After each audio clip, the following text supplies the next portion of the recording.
How to create a group on LinkedIn. To get started, first of all open up the LinkedIn application on your phone. As you can see, you are now in the LinkedIn homepage.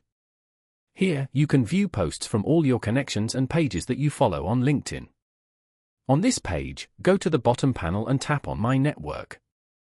Over here, you can view all of your connections as well as your following list on LinkedIn. You can also search for people you know from here. Now, go to Network Overview. Here, tap on Groups. You can view your groups on LinkedIn from here. If you want to create a new group, then tap on Create at the top right corner. You can now fill in your new group details over here, such as the group name, description, industry, location, and more.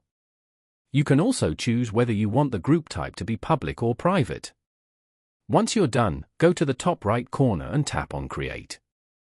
You have now successfully created a group. Following these steps, you can easily create a group on LinkedIn.